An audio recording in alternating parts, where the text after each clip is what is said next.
Medina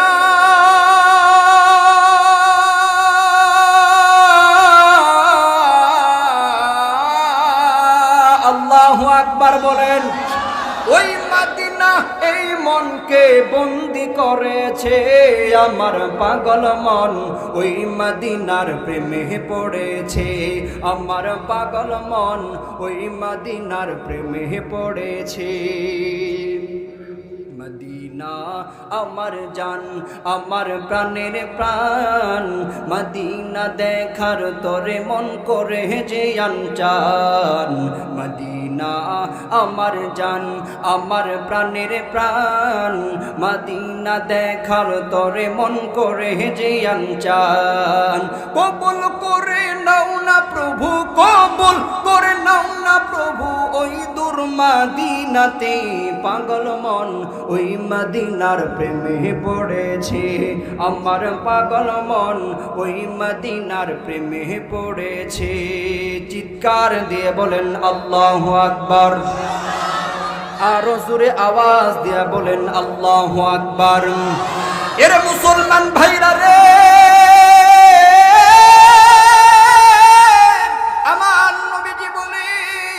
আমি যখন আমার কাছ থেকে একটা কাগজের টুকরা নেকির পাল্লাই দিয়ে দিব, সঙ্গে সঙ্গে নেকির পাল্লার ওজন ভারী হয়ে যাইবে। নেকির পাল্লার ওজন যখন ভারী হবে, জাহান্নামের ফেরেশতারা চলে যাবে, জান্নাত থেকে ফেরেশতারা আইসা আমার উম্মতকে জান্নাতে নেওয়ার জন্য যখন টানাটানি শুরু করে দিবেন, আমার নবীজি বলেন আমি তাকায় তাকায় দেখব আমার উম্মত তখন আমাকে ফেরেশতাদেরকে ডেকে বলবেন, এরে ফেরেশতারা রে, তোমরা একটু দাঁড়াও, যেই মানুষটার কারণে আমি জাহান্নাম থেকে বাইচা জান্নাতের রাস্তা খুঁজে পাইলাম, কিয়ামতের ময়দানে একটা নেকির জন্য আমি আমার মার পিছনে কত দৌড়াইছি, আমি আমার বাবার পিছনে কত দৌড়াইছি, আমার মা আমাকে দূর দূর করে তাড়া দিছে, আমার মা আমাকে অস্বীকার করেছে, আমার বাবা আমাকে অস্বীকার করেছে, আমি দৌড়ায় গেছি আমার মার কাছে, মার কাছে যায় বলছি, মা গো, দুনিয়ার জমিনে কত রাত্রে গেছে তুমি আমার জন্য ঘুমাইতে পারো নাই, কত রাত্র গেছে তুমি আমার জন্য না খেয়ে থেকেছো, ওরে আমার মা গো,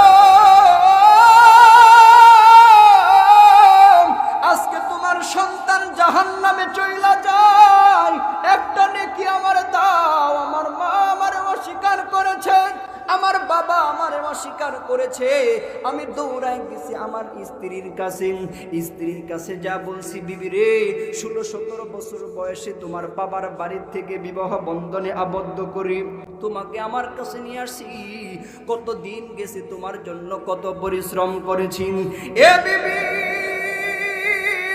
তোমাকে খুশি করার জন্য আসমানের মালিকের কত হুকুম আমি লঙ্ঘন করেছি, বিবি রে, আজকে তোমার স্বামী জাহান্নামে চইলা যায়, আমার বিবি আমারে অস্বীকার করেছে, আমার সন্তান আমারে অস্বীকার করেছে, আমার আত্মীয় স্বজন সবাই আমারে অস্বীকার করেছে, এই মুহূর্তে আপনি কে যে এত বড় উপকার আপনি আমাকে করলেন?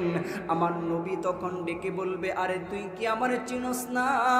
আমি হলাম তোর নবী মুহাম্মদ সাল্লাল্লাহু আলাইহি ওয়াসাল্লাম। পাইলে নিরালাই গো নবী, পাইলে নিরালাই।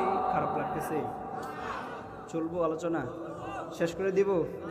পাইলে নিরালাই গো নবী, পাইলে নিরালাই, দুই কদমে চুমু খাবো, দুই কদমে চুমু খাবো, চরণ দুলি মাখবো গাই, পাইলে নিরালাই গো নবী, পাইলে নিরালাই, পাইলে নিরালাই গো নবী, পাইলে নিরালাই। দয়াল নবী কত দূরে,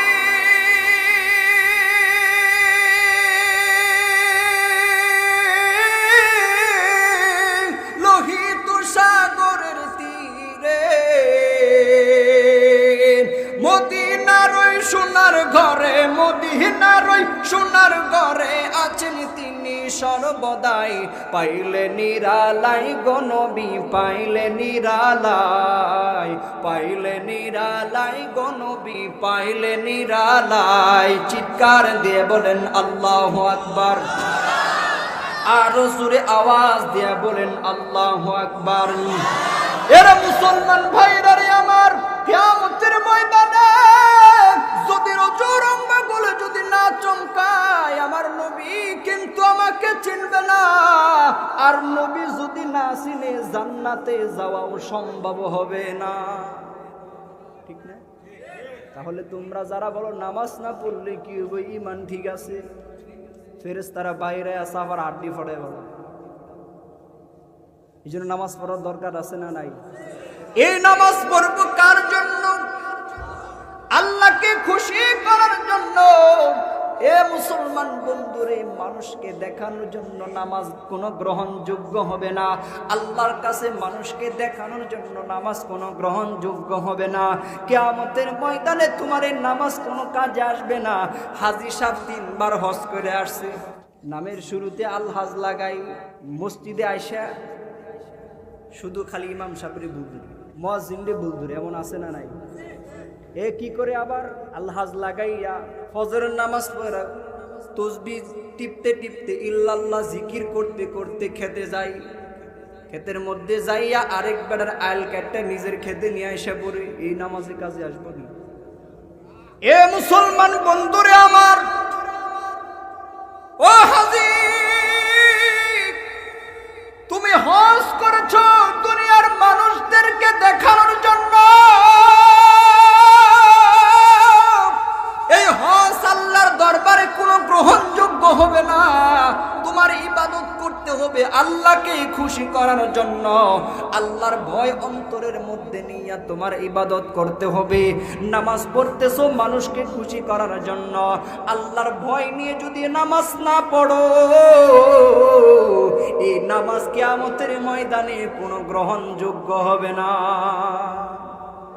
এই জন্য সব কাজ করতে হবে আল্লাহর ভয় অন্তরের ভিতরে ঢুকাই। কারণ তোমার মধ্যে যদি ইত্তাকুল্লাহ, আল্লাহর ভয় যদি থাকে, তাহলেই তুমি দুনিয়ার সমস্ত গুনাহ থেকে বেঁচে থাকা তোমার দ্বারা সম্ভব। এছাড়া সম্ভব না। তোমার অন্তরের মধ্যে যদি আল্লাহর ভয় না থাকে, পৃথিবীর কোনো শক্তি তোমাকে গুনাহ থেকে বাঁচিয়ে রাখতে পারবে না। পৃথিবীর কোনো শক্তি পারবে না। কারণ রাতের অন্ধকারে তুমি গুনাহ করতেছো, কেউ নাই তোমার পাশে। ওই সময় যদি তোমার অন্তরের মধ্যে আল্লাহর ভয় থাকে, তাহলেই সম্ভব ওই মুহূর্তে নিজেকে গুনাহ থেকে হেফাজত করা। এই জন্য আল্লাহ তাআলা বলেন, ইয়া আইয়ুহাল্লাযীনা আমানুত্তাকুল্লাহা হাক্কা তুকাতিহি, যথাযথ ভয় করবে আমি আল্লাহ যতটুকু ভয় পাওয়ার যোগ্য। এর পরের অংশে আল্লাহ তাআলা বলেন, ওয়ালা তামুতুন্না ইল্লা ওয়া আনতুম মুসলিমুন।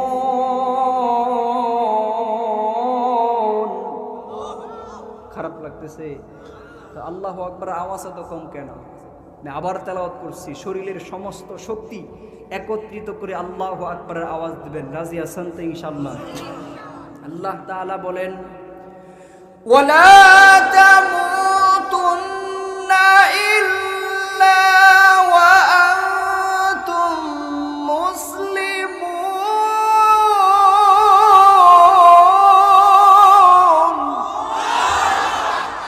আল্লাহ তাআলা তার বান্দাদেরকে হুঁশিয়ার করতেছেন, এই বান্দা খবরদার, পরিপূর্ণ মুসলমান ইমানদার না হয়ে কিন্তু কবর পথের যাত্রা করবি না।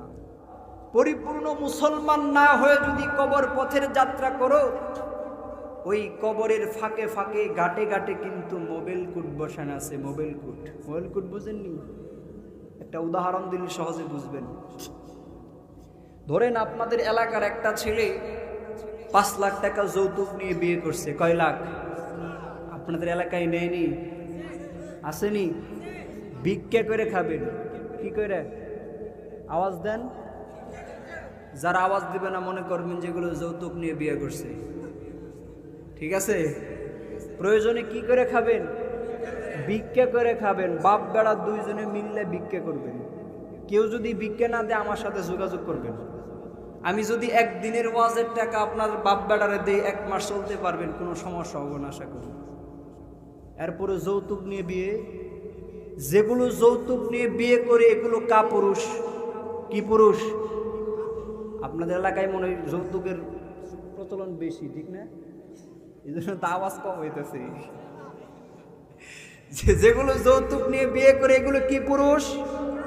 জোরে কন, আরো জোরে। জোর হইল না? যেগুলো যৌতুক নিয়ে বিয়ে করে ওগুলো কাপুরুষ।